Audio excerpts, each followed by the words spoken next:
Hello friends, welcome to my YouTube channel. Finally देखिए दोस्तों, मैं आपके लिए एक नई वीडियो लेके आ चुकी हूँ और जो ये वीडियो है हम लेके आए हैं लैब असिस्टेंट के लिए। देखिए दोस्तों, लैब असिस्टेंट का पेपर आने वाला है और हमारे पास कुछ ही दिन बचे हैं, मात्र मुश्किल से 6-7 दिन हमारे बचे हैं।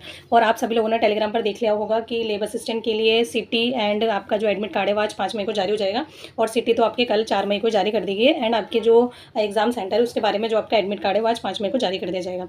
तो फाइनली देखिए दोस्तों, सभी लोगों को इंतजार रहता है कि लास्ट मोमेंट पर क्या करें क्या ना करें। देखिए आप लोगों ने 3 महीने में या 4 महीने में क्या तैयारी करी है, क्या तैयारी नहीं करी, वो चीज़ मैटर नहीं करती। अब आपका मैटर करता है कि आप एग्जाम हॉल में 3 घंटे में क्या प्रेजेंटेशन अपना देते हैं, वो चीज़ जो है वो बहुत ज़्यादा मैटर करती है। तो देखिए मैं आपको बोलना चाहूँगी, हमारे इसमें 2 पेपर होंगे, 100 क्वेश्चन आएंगे 200 मार्क्स के एंड 2-2 घंटे के पेपर होंगे। फर्स्ट पेपर होगा हमारा हिस्ट्री, कल्चर एंड ज्योग्राफी का। एंड जो हमारा सेकंड पेपर होगा और उसी के अंदर हमारे वर्ल्ड इंडिया जीके भी आएगी, करंट आएगी एंड थोड़ी बहुत साइकोलॉजी का पोर्शन भी उसमें ऐड किया गया है। एंड जो हमारा सेकंड पेपर होगा वो हमारे फिजिक्स केमिस्ट्री बायो का होगा। जो हम साइंस बैकग्राउंड के बच्चे हैं वो उसके अंदर हमको वो पेपर सेकंड पेपर देना पड़ेगा। तो सबसे बड़ी बात तो ये होती है कि ये जो 2 पेपर होगा उसके बीच में पेपर के अंदर गैप भी बहुत रहेगा, बीच में हमको वहाँ वेट भी करना पड़ेगा और 2-2 घंटे के पेपर है।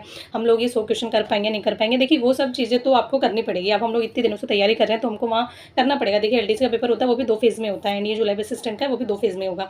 तो हमको तो ये चीज़ मैटर करती है कि आप लोगों ने अपनी प्रैक्टिस के टाइम पे कितने टेस्ट पेपर लगाए। जब आपने चीज़ें रिवीजन करी है तो कितने टेस्ट पेपर लगाए, कितने मॉडल पेपर्स दिए, कितने आपने बाजार से लाके मॉक पेपर जो है वो सॉल्व किए या फिर आपने कितने ऑनलाइन टेस्ट किए। आपके मतलब 2 घंटे में आपने अपना प्रेजेंटेशन चेक किया नहीं किया कि आपके कितने क्वेश्चंस बन रहे थे, कितने सही हो रहे थे, मतलब और जो लास्ट ईयर जो कट ऑफ रही है उसके नियर बाय आप आ भी रहे थे या नहीं। ये सब चीज़ें बहुत मैटर करती है। पर देखिए अब ये सब चीज़ें करने का टाइम नहीं रहा है। अगर आपने सब चीज़ें अच्छे से रिवाइज कर ली है और अगर आपके पास अभी भी टाइम बच रहा है तो आप कुछ मॉक टेस्ट या फिर कुछ पेपर्स दे सकते हैं। देखिए लास्ट मोमेंट पे आप लोग चीज़ें रिवाइज कर सकते हैं कि हमने कितना पढ़ा है कितना नहीं पढ़ा है, सब चीज़ें मैटर करती है। और देखिए ये अधीनस्थ बोर्ड आयोजित करवाएगा, आप सभी जानते हैं। तो अधीनस्थ बोर्ड के आप प्रीवियस ईयर्स के पेपर जरूर लगाइएगा, क्योंकि कई बार क्या होता है क्वेश्चन रिपीट हो जाते हैं।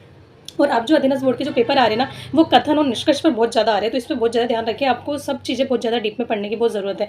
कथन निष्कर्ष तो वो ऐसे पूछता है कि बस मतलब पूरा पेपर, अब मतलब मैंने इतने पेपर देख लिए हैं, मतलब जो मैं हमने रीड, सबसे बड़ा तो रीड देख लीजिए, रीड का जो एग्जाम्पल मैं आपको दूंगी सबसे बड़ा रीड देख लीजिए, पूरा पेपर उसी से भरा पड़ा था। उसके बाद सुपरवाइजर हो गया, कई सारे पेपर कंडक्ट हो गया, पुराने पेपर्स को भी उठा के देख लीजिएगा जिसमें सारे कथन निष्कर्ष। और आलोक राज्य ने खुद ने बोला है कि अब हम ऐसे क्वेश्चन नहीं देंगे जिसके एक लाइन और उसका डायरेक्ट आंसर आपको पता हो, नहीं, उस लाइन के बारे में आपको डीपली नॉलेज होनी चाहिए, तब जाके आप कथन निष्कर्ष में एक एक चीज़ें एलिमिनेट करके अपना आंसर सही कर पाएंगे। आलोक राज्य का खुद का कथन नहीं है, तो इट मीन इसका मतलब ये होगा कि हमें चीज़ें डीप में नॉलेज होगी तभी हम ये सब चीज़ें कर पाएंगे।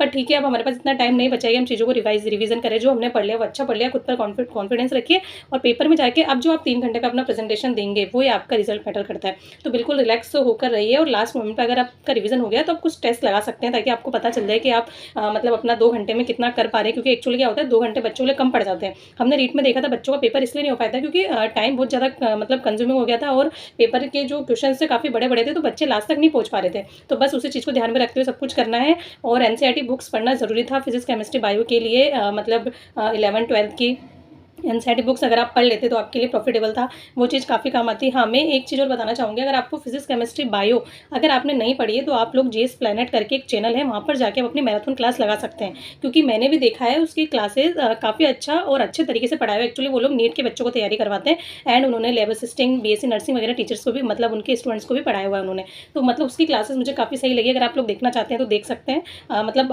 उन्होंने अभी बायो एंड केमिस्ट्री की तो मैराथन डाल दी है, फिजिक्स की भी डाल देंगे। अगर आप लोगों ने कुछ भी नहीं पढ़ा है तो मैराथन देख के चल जाएंगे। और अगर आप बीएससी या फिर साइंस बैकग्राउंड से तो आपको मैराथन समझ में आ जाएगी। तो कुछ क्वेश्चंस और उन्होंने पीवाईक्यू भी डाले हुए, तो वो वीडियोस पे आप लोग देख सकते हैं ताकि आपको अच्छी हेल्प मिल जाएगी। और जीके तो देखिए आप लोग कंपटीशन एग्जाम देते हैं तो आपको पता ही जीके किस तरह की आती है, तो उन सब चीज़ों को ध्यान में रखते हुए अपना पेपर करिएगा और बिल्कुल टेंशन नहीं लेनी हो, टेंशन फ्री होकर जाइए लास्ट मोमेंट पे। और थोड़ा सा जो इंस्ट्रक्शंस है वो एडमिट कार्ड वगैरह पे लिखे होते हैं उसको अच्छे से पढ़ लेगा, क्योंकि देखिए नीट में अभी 1-2 बच्चे एलिमिनेट कर दिए गए क्योंकि उन्होंने इंस्ट्रक्शन अच्छे से नहीं पढ़े थे। एक बच्चा तो एडमिट कार्ड ले जाना ही भूल गया था ओरिजिनल वाला। तो ये सब चीज़ें आप थोड़ा सा अच्छे से ध्यान में रखिए और उसके रूल्स वगैरह फॉलो करके, और बिल्कुल जो हमारा पेपर जो मैटर करेगा वो 3 घंटे में आप क्या करते हो वही सब चीज़ें मैटर करेगी। तो बिल्कुल टेंशन फ्री होकर जाइए और मेरी तरफ से सबको बेस्ट ऑफ लक। और सभी ने अच्छे से तैयारी कर ली होगी और मैं चाहती हूँ सभी कहीं ना कहीं अच्छे से सिलेक्शन लेंगे। तो दोस्तों बस आज की वीडियो के लिए इतना ही और मिलेंगे हम जल्दी नेक्स्ट वीडियो में।